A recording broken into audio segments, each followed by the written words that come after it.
Assalamualaikum warahmatullahi wabarakatuh. Waalaikumsalam. Selamat sore Bapak dan Ibu sekalian, teman-teman mahasiswa. Senang rasanya saya berada di forum ini karena pertama kita nambah saudara, kita nambah silaturahmi, dan kemudian hari ini seperti yang disampaikan oleh Bu Cindy adalah ini hari di mana kita punya tonggak sejarah pengelolaan sampah yang tidak akan lupa selamanya. Saat itu tahun 2005 TPLW Gajah longsor pada tanggal yang sama dengan hari ini 21 Februari 2005. Ini menghentak kita semua karena longsornya TPLW Gajah itu menelan banyak sekali korban jiwa. Izinkan saya share bahan diskusi kita pada sore hari ini. Saya coba dalam diskusi pada sore hari ini membahas tentang pengelolaan sampah organik di Indonesia. Ini kasus yang cukup aktual di kita di Indonesia, Bapak dan Ibu sekalian.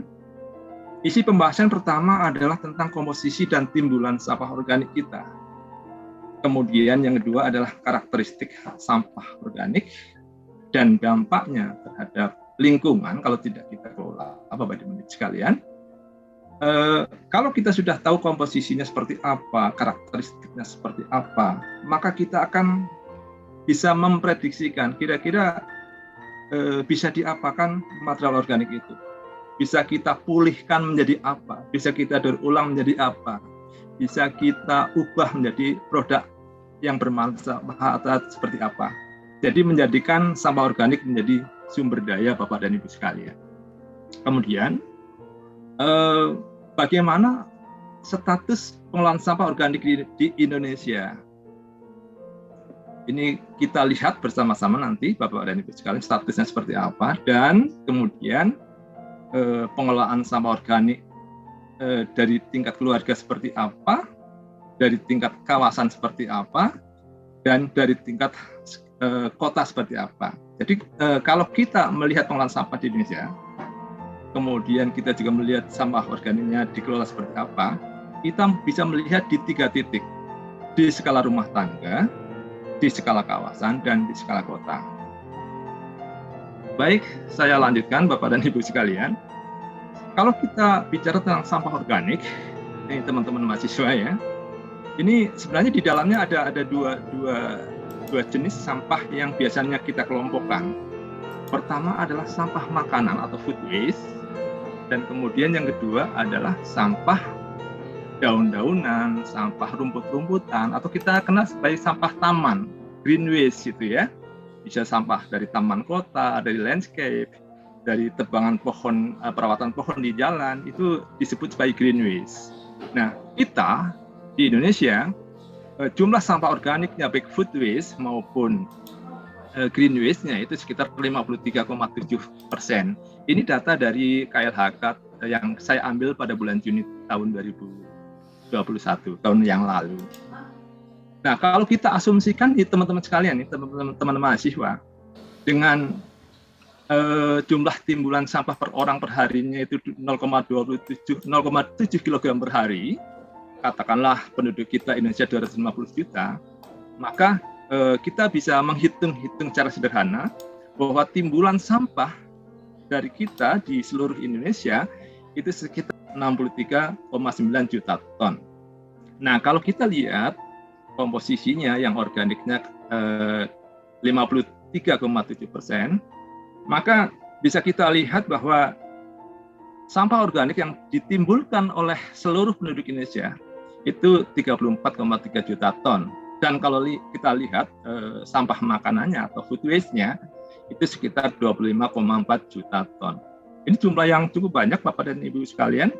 Kalau kita lihat lebih jauh lagi terkait dengan sampah makanan sebagai bagian sampah organik, timbulannya adalah 101 kg per orang per tahun.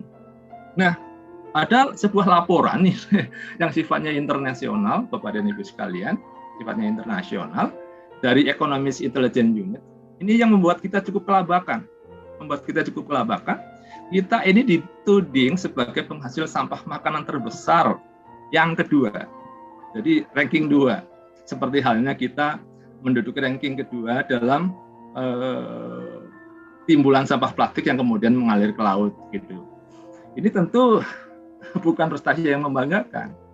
Maka kemudian ini membuat gerah juga kita. Maka Bappenas sebenarnya melakukan penelitian lebih lanjut, benar nggak sih bahwa kita timbulan sampah makanannya itu 300 kg per orang per tahun gitu ya.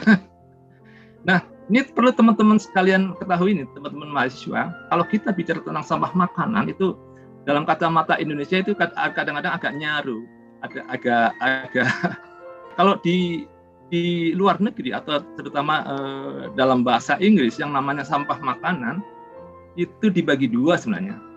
Biasanya mereka menyebutnya sebagai food loss and waste. Nah, food loss adalah sampah makanan yang timbul dari pasca panen, barang-barang makanan itu kemudian digudangkan, kemudian dikirimkan sampai ke distributor. Itu kan banyak yang hilang kadang-kadang ya, banyak yang busuk ketika disimpan, ketika panen kemudian banyak yang jatuh kemana-mana tercecer. Itu juga sampah makanan. Ini yang disebut sebagai food loss. Kalau kita ya nyebutnya sampah makanan juga gitu. Nah kemudian food waste sendiri adalah sampah makanan yang timbul ketika sudah diperoleh dari distributor. Jadi sampah makanan yang timbul oleh distributor, retailer, dan kita sebagai konsumen itu disebut sampah makanan. Nah, yang dimaksud sampah makanan oleh Economist Intelligence Unit ini adalah sampah dua-duanya, food loss and food waste. Tetapi kalau kita bicara tentang pengolahan sampah kota, yang dimaksud sampah makanan adalah food waste. Ini mudah-mudahan teman-teman sekalian mahasiswa memahami ini. Nah, kemudian Bappenas saking gerahnya melakukan studi ya, tahun 2021 tahun yang lalu itu enggak 300 kg ternyata gitu kata studi itu. Nah, ternyata dari studi itu bahwa sampah makanan, food loss and waste, sampah makanan yang dari pertanian, kemudian sampah makanan yang kita hasilkan dari konsumsi, itu ternyata dari hasil studi internal kita itu 115 sampai 187 kg per orang per tahun, gitu, Bapak-bapak Ibu sekalian, teman-teman mahasiswa. Nah ini gambaran tentang komposisi sampah organik. Kemudian kita fokus pada sampah makanan karena memang dari sampah organik itu sebagian besar, sekitar 40% adalah sampah makanan. Nah lanjut tentang apa nih karakteristik sampah organik kota. Nah, sampah organik kota seperti tadi saya sampaikan, itu pertama adalah sampah dari dapur kita, dari kantin kita, dari restoran kita, sampah makanan ya. Kemudian yang kedua adalah green waste, sampah-sampah kebun, sampah taman, dan sebagainya. Nah, kalau kita lihat, teman-teman sekalian, sampah makanan itu adalah bagian dari keseluruhan sampah kota. Nah, sampah kota sendiri itu kan juga banyak. Ada dari jenis plastik, ada logam, kemudian karet, kaca, ya, sampah B3 dan sebagainya. Yang kalau kita lihat sampah plastik itu juga jenisnya sangat banyak. Sampah logam juga berjenis-jenis, sampah kertas juga berjenis-jenis. Termasuk juga kalau kita fokus pada sampah organik dan sampah makanan juga jenisnya macam-macam. Gitu. Nah, kalau kita kemudian lebih teliti lagi terkait dengan sampah organik dan sampah makanan, teman-teman mahasiswa sekalian ini yang suka meriset itu kita bisa melihat, bisa mengelompokkan sesuai dengan karakternya. Tulang misalnya, lain dengan daging kan, kemudian sereal, biji-bijian juga lain dengan kulit buah-buahan misalnya, itu karakteristiknya memang beda-beda. Maka kalau kita meneliti lebih jauh terkait sampah organik dan sampah makanan, kita bisa mengelompokkannya, kita kelompokkan sesuai dengan karakteristiknya, sesuai dengan sifat-sifatnya. Nah ini belum banyak yang menyampaikan terkait hal ini. Ya, ini heterogen dia. Baik ukurannya, kalau kita lihat nih teman-teman sekalian, lihatlah sampah makanan di dapur kita atau sampah dari halaman rumah kita, ukurannya jelas berbeda-beda, jenisnya juga berbeda-beda seperti yang kita lihat di gambar sebelah kanan ini. Karakteristiknya juga berbeda-beda karena jenisnya memang berbeda gitu. Dan kalau kita lihat sampah makanan kita ya bercampur dengan sampah-sampah yang lain dan materi yang lain gitu. Nah, fokus pada sampah makanan teman-teman sekalian. Karena memang dia berasal dari sampah makanan, maka kemudian para peneliti juga melihat dari sisi kandungan makanannya gitu, terutama lemaknya seperti apa sih, itu biasanya disebut sebagai fat, oil and grease gitu ya, FOG. Kemudian proteinnya seberapa banyak, kemudian lignitnya, dan karbohidrat. Nah, karbohidrat pun juga dilihat lebih detail lagi. Selulosnya berapa persen, selulosnya berapa persen, hemiselulose, starchnya, gula bebasnya berapa. Ini dilihat. Kalau kita melihat seperti ini, maka kita menjadi sadar betul bahwa sampah makanan adalah sampah yang memang gampang sekali terurai. Karena memang mengandung bahan-bahan yang mudah sekali terurai, lemak, protein, karbohidrat, dan sebagainya. Dengan kandungan yang beragam tentunya dari setiap jenis sampah makanan. Nah, kemudian dari sisi kadar airnya, ini kadar airnya tinggi teman-teman sekalian. Bisa sampai sekitar 70, 80%, bahkan 90%. Kalau buah-buahan melon itu misalnya itu bisa sampai 90-95% itu air semua gitu. Padatannya sedikit. Ini juga nanti mempengaruhi pada tindakan-tindakan pengelolaan selanjutnya. Kemudian volatil solidnya per total solidnya, ini juga kadang-kadang diperbandingkan karena ini sungguh nanti akan berpengaruh ketika kita melakukan pengolahan sampah makanan ini, misalnya dengan kompos, dengan anaerobic digester misalnya, kandung N-nya juga, P-nya seperti apa. Dan kita sekarang ini menjadi populer karena sampah makanan juga ternyata penyumbang gas metan yang cukup potensial ya. Ketika masuk ke TPA membusuk timbul gas metan, maka kemudian sekarang ini menjadi lebih populer ketika bahwa sampah makanan itu diduga mempunyai potensi menimbulkan gas metan yang cukup tinggi gitu. Nah, kemudian juga dilihat dari unsur-unsur utamanya, C-nya berapa, H-nya berapa, N-nya berapa, S-nya berapa persen gitu. Dan juga dilihat dari densitasnya. Densitas adalah biasanya kita hitung volumenya berapa, beratnya berapa. Nah, kemudian berat volume itulah disebut sebagai densitasnya. Ini juga kalau kita lihat densitasnya, komposisi unsur utamanya, kandungan senyawa-senyawa biologisnya, ini semua menginformasikan pada kita semua, ini loh kira-kira sifat-sifat saya sebagai sampah makanan, sebagai sampah organik ya, yang kemudian ini menjadi basis nanti dari sini tepatnya penanganan seperti apa. Kalau kita punya sampah daun, nangannya seperti apa. Sampah makanan seperti apa. Makanan pun itu juga jelas. Makanan yang jenis mana. Nanti bisa diarahkan ke teknologi yang potensial untuk menangani. Baik, saya lanjutkan teman-teman sekalian. Nah, kemudian dampak sampah organik ini. Kita kan tadi disampaikan bahwa kita termasuk penyumbang sampah makanan yang cukup besar di dunia. Yang pertama adalah Arab Saudi. Tentu kita nggak mau itu. Karena kalau kita membuang-buang sampah makanan, artinya kita sebenarnya sebagai orang yang tidak pandai bersyukur, kufur nikmat itu. Membuang-buang nikmat yang diberikan oleh Tuhan kita, sampah yang sebenarnya sangat bermanfaat, kok kemudian kita tidak pergunakan sebaik-baiknya. Nah, ya, secara global teman-teman sekalian, dari studinya FAO tahun 2011, itu ternyata mencengangkan juga bagi kita datanya. Sepertiga jumlah bahan makanan yang diproduksi kita itu menjadi sampah. Gitu. Sepertiganya loh teman-teman sekalian, banyak sekali ya.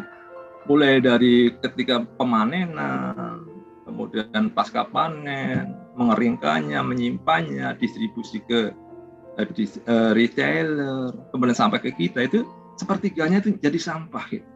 Termasuk yang kita konsumsi gitu. Kalau kita lihat di dapur kita, mungkin kalau teman-teman jeli gitu, banyak sekali sampah makanan yang tercecer gitu, yang kita buang itu.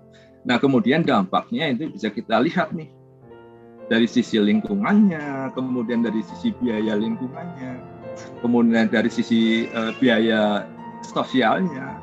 Jadi kalau kita lihat dari sisi lingkungan, biaya sosial, kemudian biaya lingkungan itu kita rugi gitu. Dari sisi lingkungan itu mencemari lingkungan, timbul bau busuk, lindi, faktor penyakit berkembang biak di sana.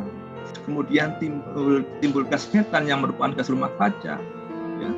Jadi 8% dari gas rumah kaca total di dunia itu berasal dari sampah-sampah makanan. Gitu. Kemudian dari sisi biaya, baik biaya lingkungan maupun sosial, kita juga rugi gitu. Terbuang, percuma, anggaran yang tidak sedikit jumlahnya. Kemudian juga secara etik, bayangkan teman-teman sekalian, di hadapan teman-teman sekalian ketika mengkonsumsi makanan, kemudian tersisa 3 butir nasi. Ini kalau kita mampu merenung, ini perjalanan 3 butir nasi yang kita tidak konsumsi, ini sebenarnya perjalanan panjang.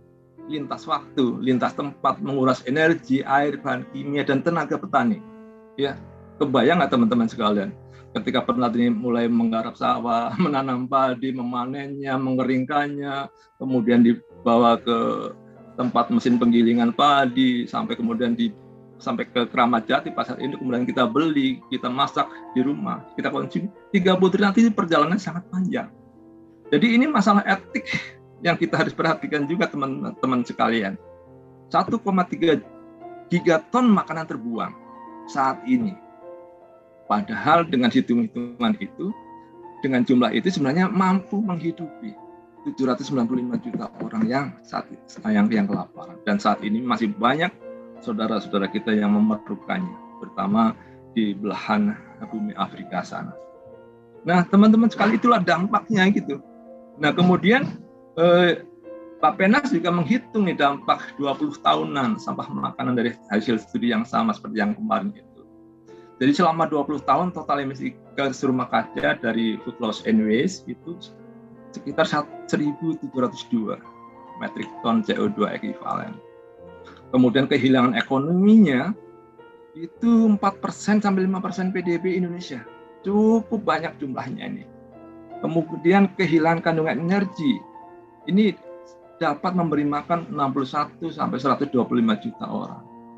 Jadi marilah kita teman-teman sekalian, kalau kita lihat data-data seperti ini, kita hendaknya mengintrospeksi diri.